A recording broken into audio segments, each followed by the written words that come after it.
সুধীজন, ব্রজ বিপিনে, ব্রজ বৃন্দাবনে সন্তকা, মনসখা, মধুমঙ্গল, শ্রীধামা, সুধাম সখাদের নিয়ে গোবিন্দ বসে খেলা করছেন। গোবিন্দ হঠাৎ দেখছেন শ্রীধামাকে উঠে যেতে ওই খেলার অঙ্গ থেকে।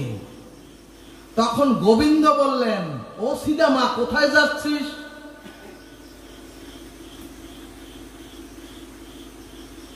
শ্রীধামা গোবিন্দকে বললেন, ও কৃষ্ণ, আমি শ্বশুর বাড়ি যাচ্ছি, শ্বশুর বাড়ি যাচ্ছি বউকে নিয়ে আসতে। গোবিন্দ জিজ্ঞেস করলেন, ও শ্রীধামা, শ্বশুর বাড়ি সেটা আবার কোন গ্রাম? ভক্তগণ, গোবিন্দ শিশু বালকের বাৎসল্য খেলায় বললেন,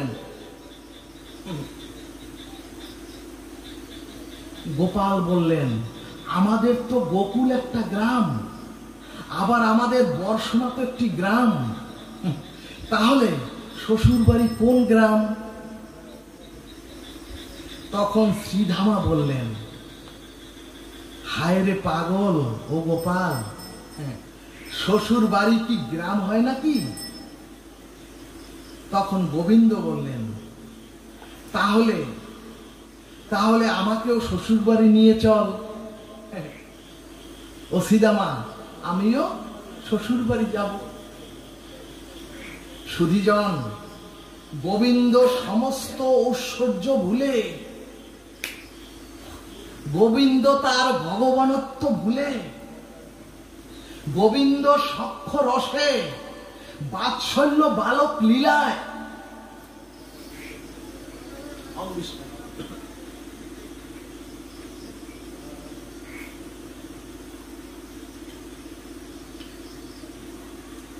গোবিন্দ তার বাৎসল্য লীলায় গোবিন্দ জানেন না শ্বশুর বাড়ি কাকে বলে।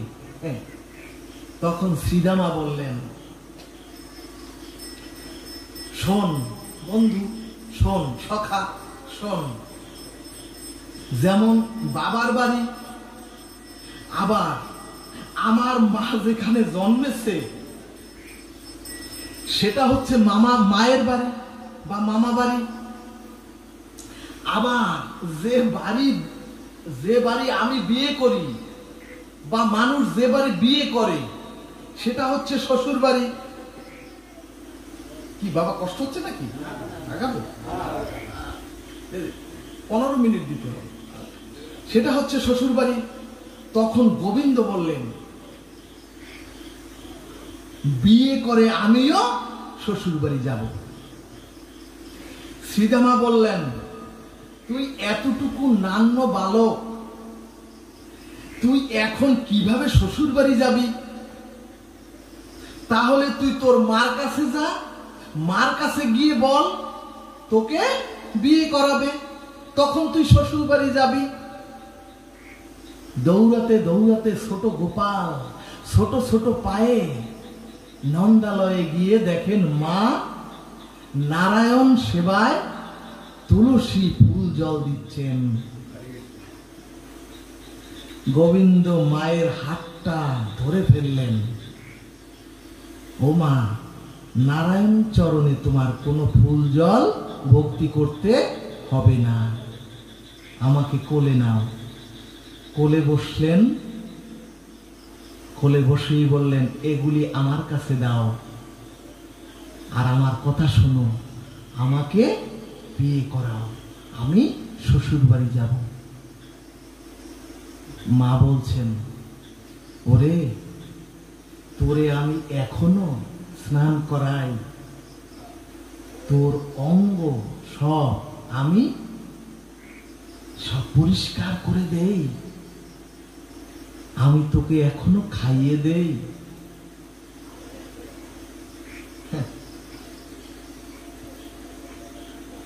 সুধীজন, কি মধুর, কি অপ্রাকৃত ব্রজের এই আনন্দ।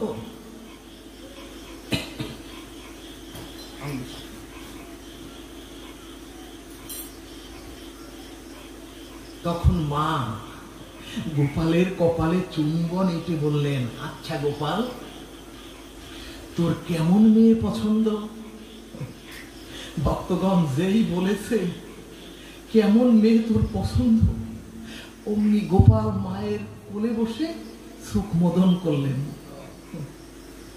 চোখ বন্ধ করে রাধা রানীকে ধ্যান করে বললেন, ও মা, মাগো, আকর্ণ বিস্তৃত যেন। ছোট গোপাল বললেন, মাগো, আকর্ণ বিস্তৃত যেন, কমলাক্ষ নয়ন। চোখ বন্ধ করে গোপাল চরণের জলটা যখন দিচ্ছেন, মায়ের অধর, মায়ের চোখ বেয়ে ধর ধর করে জল পড়ছে, যশোদা কাঁদছে। চোখ বন্ধ করে গোপাল বর্ণনা দিয়ে বললেন, পদ্ম পুষ্পিত যেন চরণ কমল। অর্থাৎ মা যশোদা তখন বলছেন, আচ্ছা, তোর বাবা মহারাজ আসলে আমি তোর বাবার কাছে বলবো তোর বিয়ের কথা, এতক্ষণ তুই একটু বস, তোর জন্য আমি একটু ননি নিয়ে আসি। কিন্তু গোপাল বলছে, না, ও মা গো, আমাকে এখনই দিয়ে দাও। সুধীজন, গোবিন্দের এই লীলাটি খুবই মাধুর্যময় লীলা। এদিকে গোবিন্দ তাকিয়ে,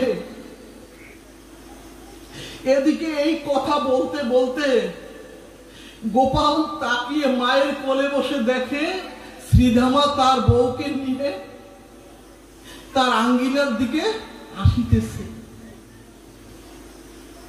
গোপাল মায়ের কোল ছেড়ে দৌড়ে গিয়ে বেকুলতায়, বউয়ের মুখ দেখবার বেকুলতায় গোপাল ছোট্ট পায়ে দৌড়াচ্ছেন।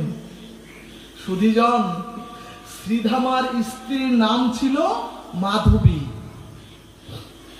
ভক্তগণ, ও 84 ক্রোশ ব্রজের মধ্যেই ছিল ওই মাধবীর জন্ম। আর ব্রজবাসী মায়েদের বড় ঘোমটা দেয়া থাকে। যারা বৃন্দাবনে গিয়েছেন দেখবেন, মায়েরা যারা ব্রজবাসী প্রত্যেকের ঘোমটা অর্থাৎ মুখটা যাতে আবৃত করে রাখে তারা।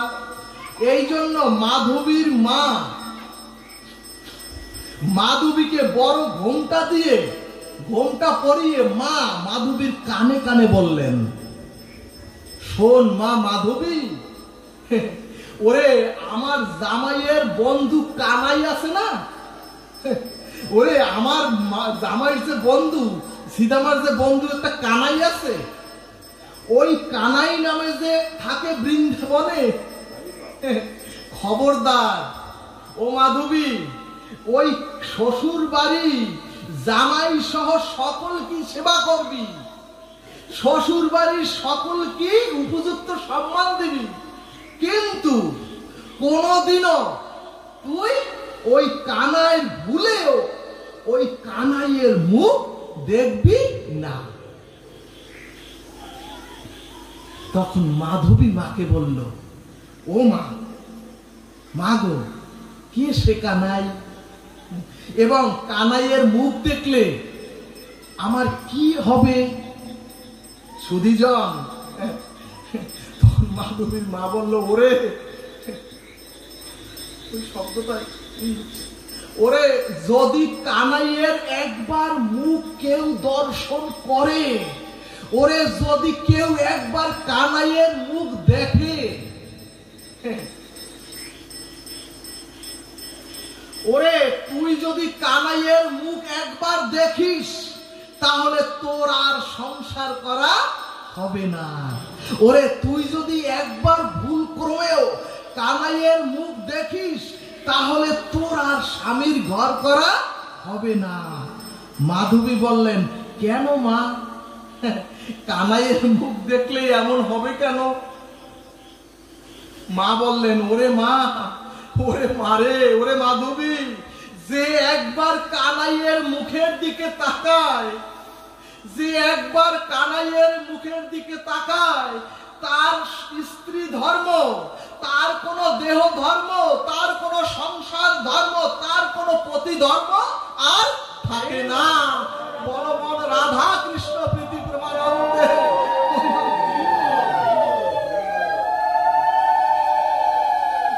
কাজী মা, কাজী মা মাধবী, তুই ভুলেও, তোকে আমি নির্দেশ দিচ্ছি মা হয়ে, গর্ভধারিণী মা হয়ে, তুই ভুলেও ওই কানাইয়ের দিকে তাকাবি না। ভক্তগণ ভাগবত বললেন, ভাগবত বললেন, ওগো ওগো, যাকে দেখতে আমরা এই জগতে মনুষ্য প্রাপ্ত হয়ে এসেছি, ওগো যাকে দেখতে আমরা চরাচরে এসেছি, আমরা তার দিকেই তাকাই না। অর্থাৎ সকাল থেকে সারাদিন যাদের দিকে তাকাই, আমরা যাদের দিকে তাকিয়ে যাদেরকে স্মরণ করি, যাদেরকে ডাকি এবং যাদেরকে মমতা ভরা আহ্বান করি, তারা তোমার প্রকৃত আপনজন নয়। জয় নিতাই গৌর হরি বল।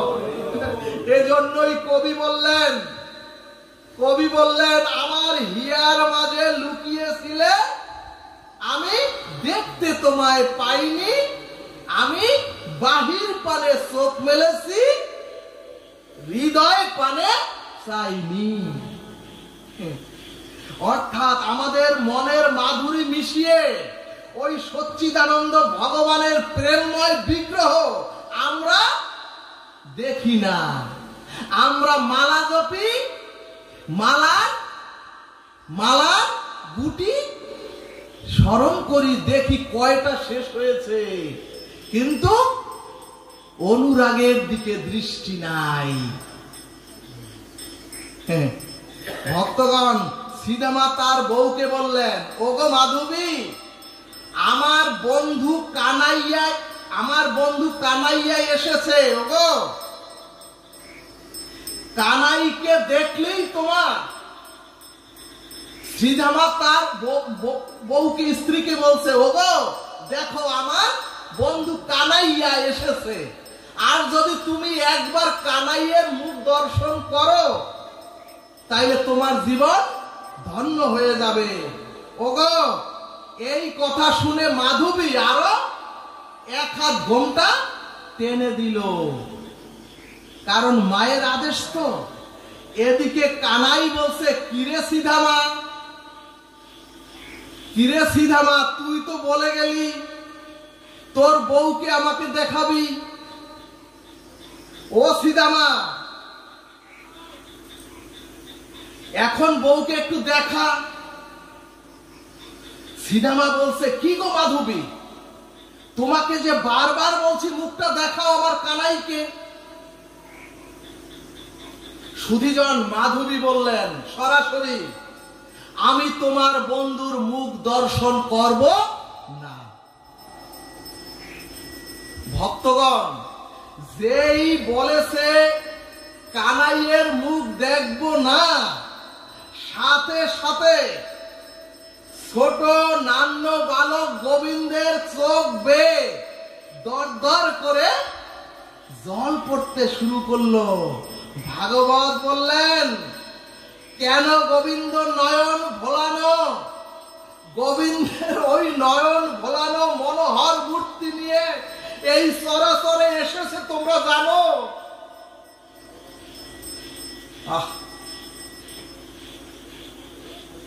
ভাগবতের পূজার চেয়ে আর কোন পুজো আছে? অনুরাগে ঢুকতে দিচ্ছে না। ভাগবত বললেন, কেন গোবিন্দ নয়ন ভোলানো মনোহর মূর্তি নিয়ে এই চরাচরে এসেছে তোমরা জানো? গোবিন্দ বিগ্রহ রূপে আমাদের ঘরে ঘরে মন্দিরে কেন এসেছি তোমরা জানো? গোবিন্দ বললেন, তুমি একবার আমার মুখপানে তাকালে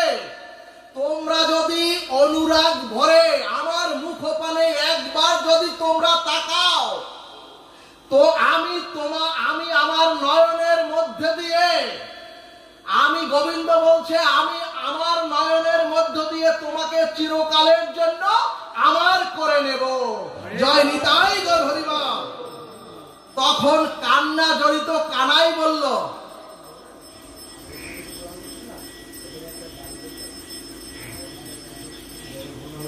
তখন কান্না জড়িত কণ্ঠে কানাই বলল,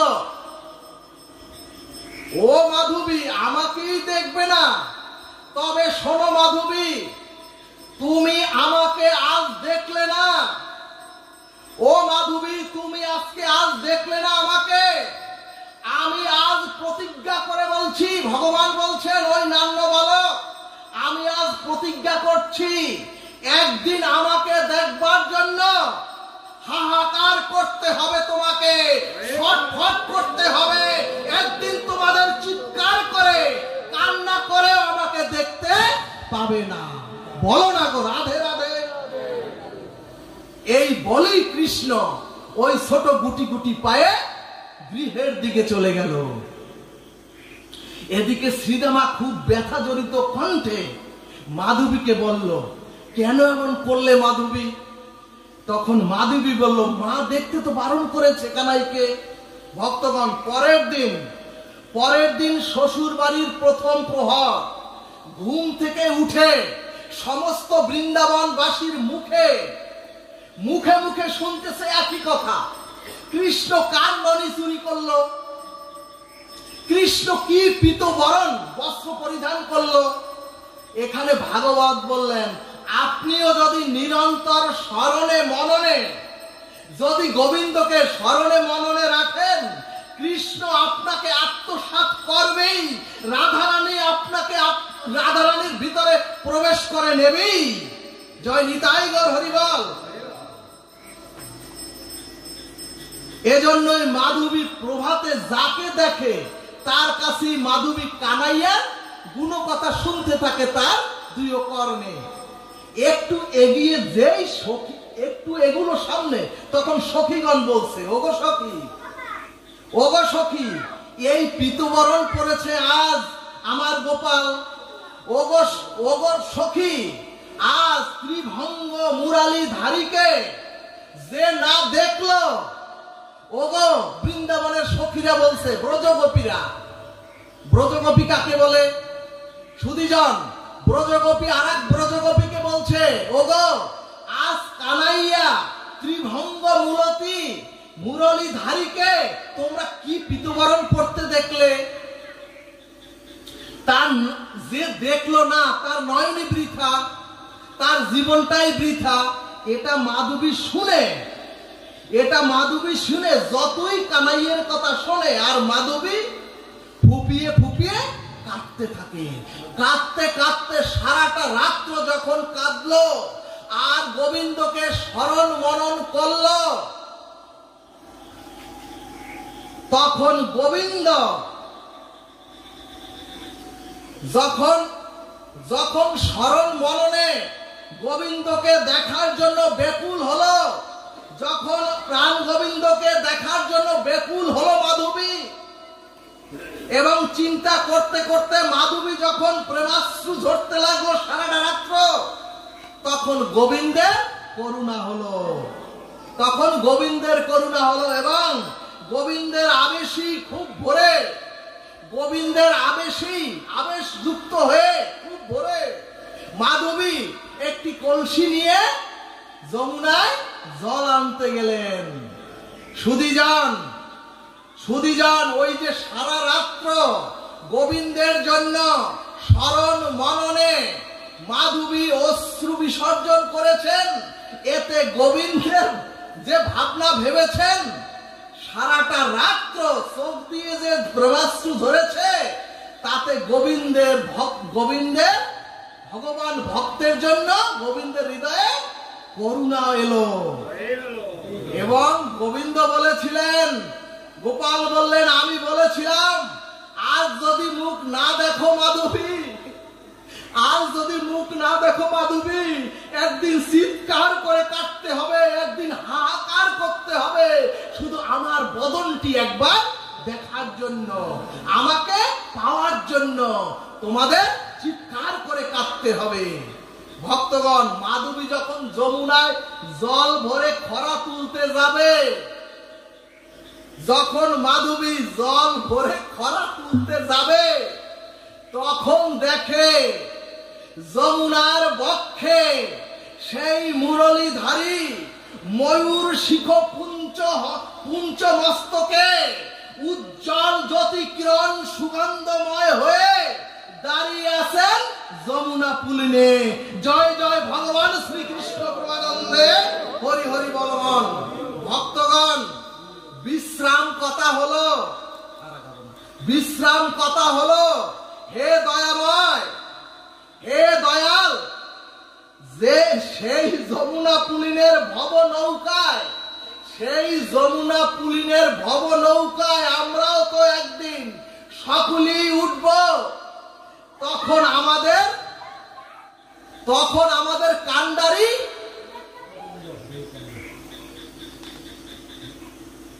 তখন আমাদের কান্ডারি তো তুমি একমাত্র গোপাল।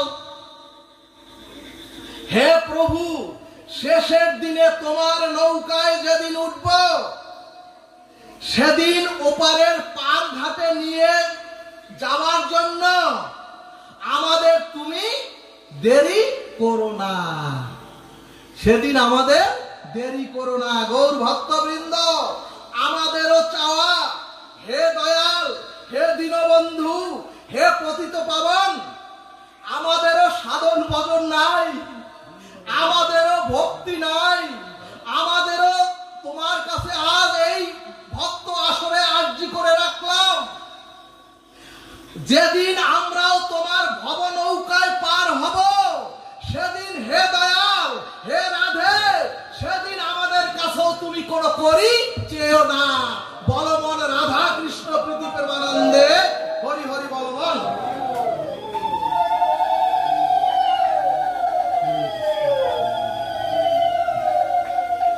জয় জয় এই নবশ্রীধাম বৃন্দাবন বিহারী লাল কি জয়, জয় কৃষ্ণচন্দ্র ভগবান কি, শ্রী শ্রী নব বৃন্দাবনের রাধা।